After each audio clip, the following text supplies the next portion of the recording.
Claustrophobia is among the most common phobias one might experience. An enclosed space can feel a bit cramped for your average individual, but for some, it is suffocating to have but a few inches of freedom. Take an elevator, for example. It runs the risk of malfunction at all hours of the day. At any point, a passenger may be trapped by a failed mechanism. The solution is, generally speaking, fairly simple, so long as the proper people are aware of the error. With a few hands and some determination, your rescue should go without a hitch. But what if there is no easily accessible safety net? Mechanical errors are replaced by natural obstacles that take a significant amount of time and effort to surpass, leaving you in a precarious predicament. While an elevator may take you up 6 feet or beyond, a set of shovels and a wooden box will drag you down 6 feet or further. Of course, burial only occurs when the subject has expired and a professional has declared them dead. But that would be ideal, horribly uncharacteristic for the real world. Desires of a perfect reality which does not exist. Premature burials are, typically, accidental. Terrifying as such entrapment may be, there are those that have both escaped such horrors and a minuscule minority who have willingly dug their own graves in pursuit of some sort of fame. What kind of person can willingly bury themselves for extended periods of time? And what kind of person can misdiagnose death? Premature burial is among the most terrifying ways to die. However, being left in a coffin with little hope of survival is not something your average individual is likely to encounter. It takes a certain person to willingly seal themselves away, and it takes a certain lunatic to seal themselves 10 feet below the surface for over 4 months. Jeff Smith of Mansfield, England, was one such madman. In 1968, Jeff Smith's mother, Emma Smith, had set the record for longest time buried alive. For 101 days, she was entombed beneath the beach of Skegness, Lincolnshire. For 13 years, the record remained uncontested. But in 1981, an American man surpassed the record by an additional 40 days. Nearly 2 decades later, in 1998, Jeff announced his intentions to the press. He sought to spend 6 whole months buried alive as tribute to his mother and to reclaim the family record. He would be buried in the garden of a local pub, where supplies and air would be delivered to him through a metal ventilation tube. It is also worth noting that the Guinness Book of World Records expelled these sorts of records due to health and safety concerns.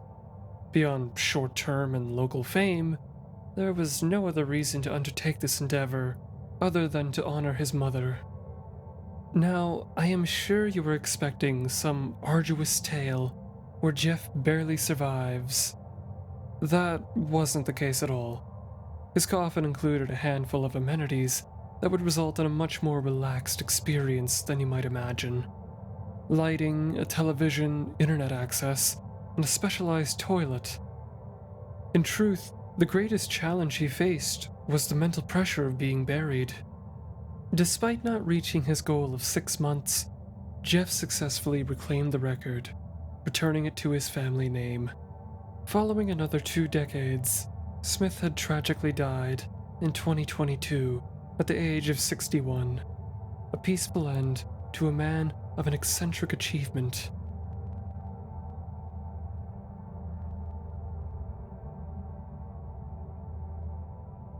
Jeff's story of voluntary entombment is one of the very few out there, and frankly, it does not hold a candle to the fear of being buried alive nearly as well as an accidental burial.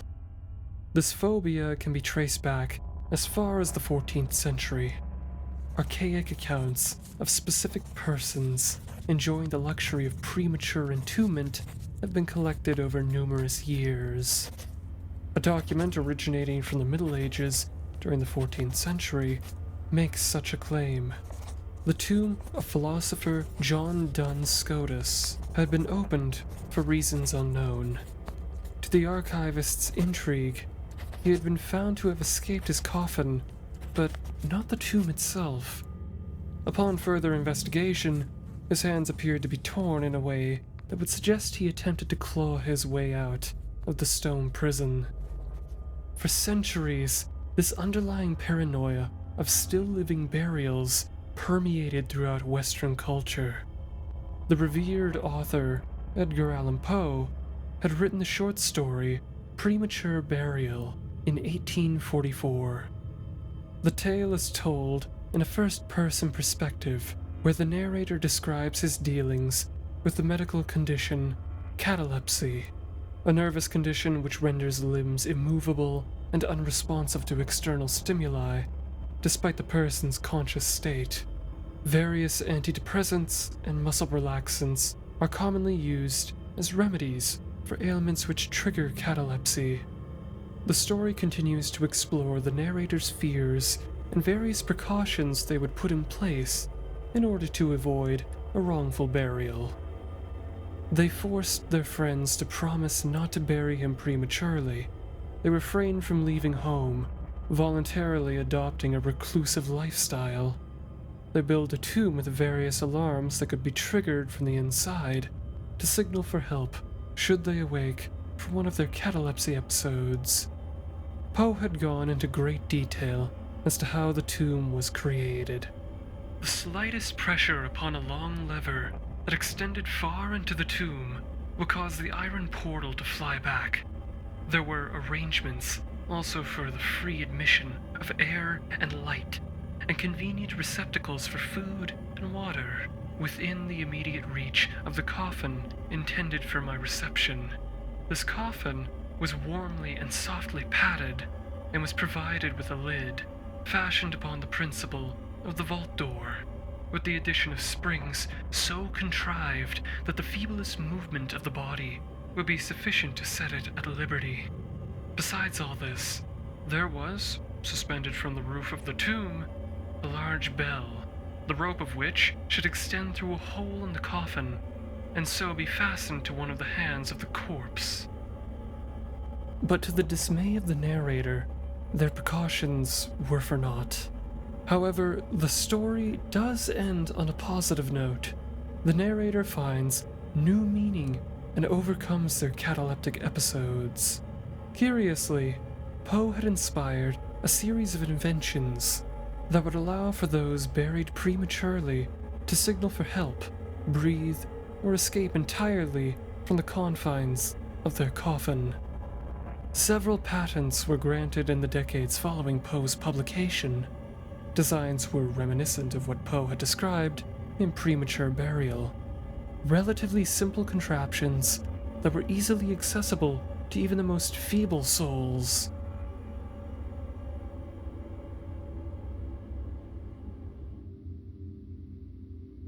The most rudimentary of the designs, the improved burial case, is equipped with an air inlet, a ladder, a bell, and a shaft reaching the surface.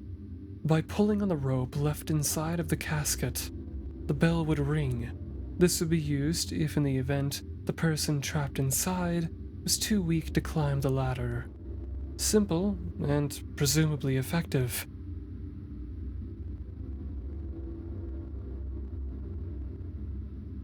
By turning the T-shaped crank, a marked side on the apparatus will shift, indicating that the person inside is indeed still alive. In conjunction with the marker, an air inlet will open and allow air through the pipe. Assuming this does not occur over an extended period of time, the device is easily removable and the remaining pit can be filled.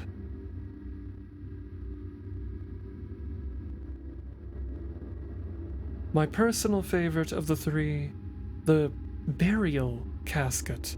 Immensely creative name, by the way. In contrast to to the previous designs that passively allowed air into the coffin. The burial casket uses a fan powered by a clockwork mechanism that is triggered by body movement. A battery-powered alarm is also integrated into the design. When the person inside shifts about and completes the circuit by grazing two exposed wires, the alarm triggers. And finally, a tube placed over the face of the buried body that, provided anybody with a lamp peers down the pipe, they would be met with the terrified face of a wrongfully buried person staring back at them from their would-be prison. Several other designs meant to provide comfort for the dead have come to be in more recent years. One of the most recent of which had been patented in 2015. A solar-powered music player that allows both the living and the dead to enjoy either music or a recorded message in the company of one another. You may be skeptical of the validity of such a fear, and rightfully so. Live burial does not seem like a common occurrence, and you would be right in thinking so. Premature burial was, and still is, exceedingly rare. However, it did occur on multiple occasions throughout history, lending some merit to this phobia. But, in truth, the likelihood of being buried alive is practically non-existent, as boring as that thought is. From the information provided in the book The Corpse, A History, written by Christine Quigley and published in 1996, the English reformer, William Tebb, had catalogued numerous cases of live burial and similar incidents in 1905. In total, he archived 219 cases of near-live burial, 149 actual live burials, 10 cases of live human dissection, and 2 people who had awoken while being embalmed. Early medical incompetence was the primary cause for concern. Muddled examination of potential corpses and poor understanding of certain conditions gave rise to the public's paranoia.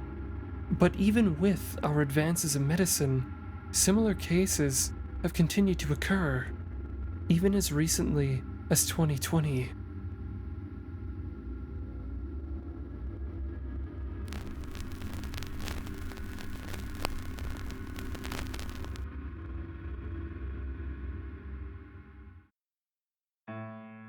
A Russian woman experienced a heart attack in her home during early summer of 2011. She collapsed and was promptly delivered to the nearest hospital, whereupon she had been declared dead. A few days later, following her delivery to the funeral home, her casket had been prepared and her family sought to say their goodbyes. But to the shock of everyone present, she began yelling at the mourning relatives. Battling her shock for 12 agonizing minutes, she succumbed to her failing health, suffering a fatal heart failure.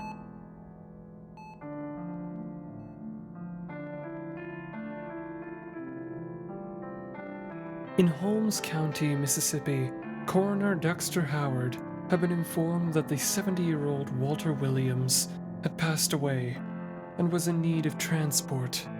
A relative of Williams had called as well, supposedly confirming the death. Howard and Brian Porter had driven to Williams' home and collected the body at approximately 9 p.m. There was no pulse. He was lifeless. With the body bagged and prepared for moving, Howard and Brian began making their way to the funeral home. Completing his paperwork, Howard reapplied his attention to the body bag, but something was off. The bag. It looked as though it had moved. Sure enough, given just a moment longer, the bag moved again. Walter had been kicking his legs in an attempt to escape the confines of his body bag. With haste, following Walter's shocking resurrection, an ambulance was called to the scene and whisked Williams away to a hospital, leaving everyone in total bemusement. Howard believes that the defib unit implanted in Walter's chest may have jump-started his heart while being transported. If it had taken but an hour longer to discharge a successful pulse, Walter may have awoken sometime during the embalming process, or not at all. Speaking of which,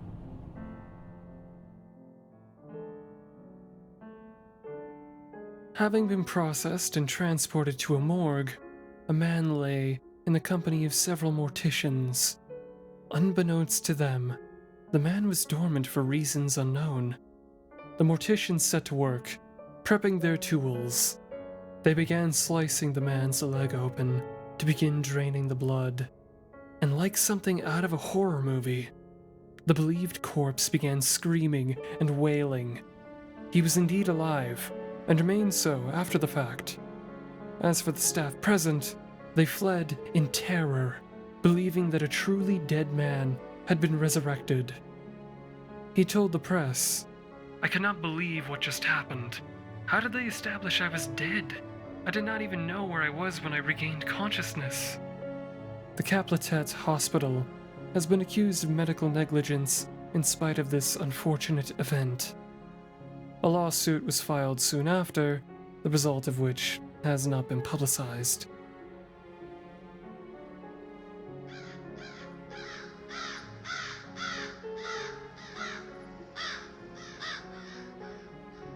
Impressive feats of endurance, misread medical conditions, and mutual paranoia. Causes for concern from varying perspectives. Some are without fear, while others are drowned in it. A careful balance that is easily broken by one misplaced step. A single story of fatality or accident may sway the masses in favor of fretting over the unlikely and causing a stir. Such was the case in the past, where misconduct was a somewhat more common occurrence. But even now, with our dramatic advances in all manner of technology, we are not entirely free of this fear. Live burials do occur. How many are accurately recorded is impossible to say. Criminal or not, it is not difficult to imagine that, at the very least, a handful of premature burials have not been recorded for one reason or another. Thank you for your time and support, no matter how brief. I hope to see you again. Have a pleasant day.